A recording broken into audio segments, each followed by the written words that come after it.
Om Ajnanatimirandhasya Jnananjanashalakaya Chakshurunmilitam Yena Tasmai Shri Gurave Namaha. Nama Om Vishnupadaya Krishna Presthaya Bhutale Srimate Bhaktivedanta Swaminiti Namine. Namaste Saraswate Deve Gauravani Pracharine Nirvishesha Shunyavadi Paschatya Deshatarine. Jaya Shri Krishna Chaitanya Prabhu Nityananda Shri Advaita Gadadhara Srivasadi Gaura Bhakta Vrinda. Hare Krishna Krishna Krishna Hare Hare Hare Rama Rama Rama Hare Hare. Om Namo Bhagavate Vasudevaya. Narayanam Namaskritya Naram Chaiva Narottamam Devim Saraswatim Vyasam Tato Jayam Udirayet. In this session, we'll be discussing from the first verse of the 9th chapter of the first canto of Srimad-Bhagavatam. This is a new chapter we are beginning. The chapter title is The Passing Away of Bhishma Deva in the Presence of Lord Krishna. So the first verse, Suta Vacha Iti Bhita Prajadrohat Sarva Dharma Vivitsaya Tato Vinashanam Pragat Yatra Deva Vrato Apatat. The meaning of this verse is, Suta Goswami said, being afraid for having killed so many subjects on the battlefield of Kurukshetra, Maharaj Yudhishthira went to the scene of the massacre. There Bhishma Deva was lying on a bed of arrows, about to pass away. A new chapter. This will describe Bhishma's instructions to Yudhishthira, and also Bhishma offering wonderful prayers before quitting his body. Bhishma offering wonderful prayers to Krishna.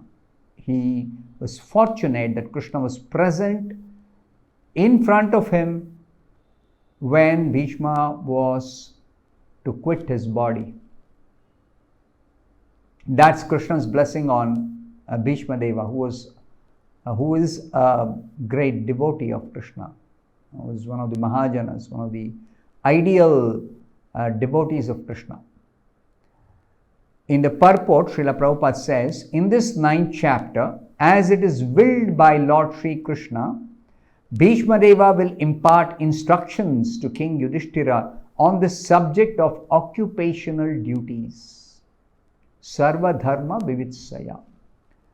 Bhishma Deva will also offer his last prayer to the Lord on the verge of passing away from this mortal world, and thus become liberated from the bondage of further material engagements.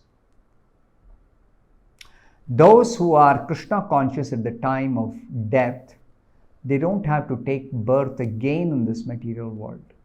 They straight go back to Godhead. No more birth in this material world, no more material existence. So Bhishma Deva was fortunate to be able to offer his last prayer to the Lord on the verge of passing away from this mortal world. Mortal world means the place of death. There is no such death in the spiritual world, because in the spiritual world nobody has a material body. Everybody has spiritual form. There is no death. Of course, for the spirit soul, there is no death even in this world. But the spirit soul has to keep on taking different material bodies, one after another. And that is the sum and substance of material existence, samsara, repetition of birth and death. But in the spiritual world, there is no birth, there is no death, there is no material body, there is no material existence. Further, Srila Prabhupada says, Bhishma Deva was endowed with the power of leaving his material body at will. This is a special benediction Bhishma had from his father. And his lying down, that is Bhishma Deva's lying down on the bed of arrows, was his own choice. It was not a torture. It was not some kind of demonstration of yogic power. No, it was his choice. I'll explain how it was his choice. This passing away of the great warrior, Bhishma Deva, attracted the attention of all the contemporary elites, and all of them assembled there to show their feelings of love, respect, and affection for the great soul. So Bhishma Deva's passing away is a lesson for all of us, including the great personalities of his time, how he perfectly quit his body in full Krishna consciousness. That's the perfection of life. So Srila Prabhupada explains in another place that King Yudhishthira, he was such a responsible person that he became afraid that I've killed so many praja. Now the word praja is very important to understand. Praja just doesn't mean the human population of a particular place. It means all the living beings or creatures who are born in a particular place. So when we say Praja of this Bharatavarsha, it means not only human beings who have taken birth in Bharatavarsha, but even the animals, the birds, the trees, all the creatures, they are called Praja. So, Srila Prabhupada explains, pra means, in that word Praja, Prakrishta Rupena. There is a specific meaning in Sanskrit for each word. So, the word is also formed by combining pra, ja. Ja means jayate, takes birth. So, every living entity takes birth in some particular place, whether it is a tree or a bird or an insect or an animal or a human being, they take birth in a particular place. So when people understand this, if somebody has taken birth in America, they're called American national. National, why American national? Because they could taken birth in America. So the government extends certain facilities for those who have taken birth in America. They consider them as American national. Similarly, Prabhupada is telling, what about the animals which have taken birth in America? What about the trees which have taken birth in America? What about them? They also require protection. The government or the head of the state or the king of a particular country has to give protection not only to the human beings, but even to the animals, the birds, the trees. That is the duty and that is the proper responsibility. That's the proper way of taking responsibility for a king. So Yudhishthira, he is very much afraid of having killed so many different human beings, of course, the soldiers and the warriors on the battlefield of Kurukshetra, but he's also concerned about the animals, the elephants, the horses. So many of the animals also died in that battle. So at the huge massacre, he is very much concerned, he is afraid. And it is said here that the Vedic conception is not limited just to humans as praja, as those to be protected by the king or those under the protection of the king. It is even the animals, particularly the cows, and even for that matter the trees. So the next point is Sarva Dharma Vivitsaya. Yudhishthira Maharaj, he is very much afraid of having killed. So he wants to, now because of this killing, he's completely confused. I have killed so many people. What about the consequence of such killing? So what is the consequence of this? What should I do now? for having killed so many people.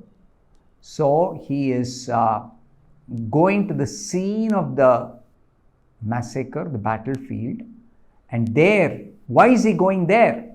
Because Bhishma Deva is Yatra Devavrato Apatat. Devavrata is another name for Bhishma. Devavrata, he's called Devavrata because he took a vow, a great vow. This is a historical fact that when Bhishma was very young, he was called Devavrata. He got the name Bhishma after he took this vow that he, for the sake of his father, he agreed to remain a brahmachari whole life, Naishtika brahmachari.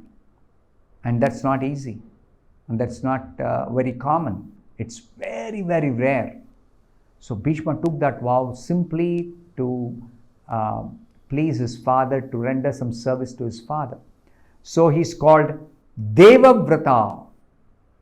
He's called Bhishma, the one who has taken a great vow, who is very determined to follow that vow he has taken. He remained a brahmachari whole life. So that place Yudhishthira Maharaj is going, and he is going to hear instructions on dharma from Bhishma, the greatest authority. Bhishma is one of the 12 Mahajanas. Bhishma is going to instruct Yudhishthira. And this is Krishna's will. It is Krishna's will that Bhishma will impart instructions to Yudhishthira.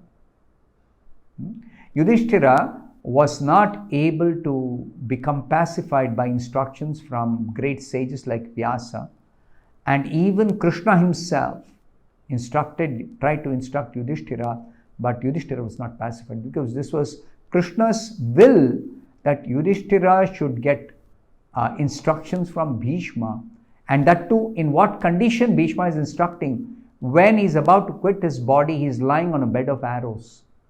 In that most uncomfortable position, Bhishma is speaking perfectly and instructing Yudhishthira in the matter of dharma. Sarva dharma vivitsaya. All varieties of dharma. That's what Yudhishthira is instructing Bhishma all about. So, then it is said, Tato vinashanam pragat. He wanted to understand from the place where the fighting was held. He wanted to understand what is to be done about this huge number of people who are killed. What is to be done about it? So he is going to hear from Bhishma.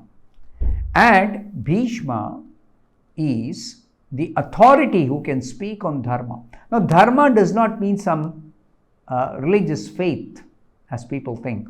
Dharma means the occupational duty.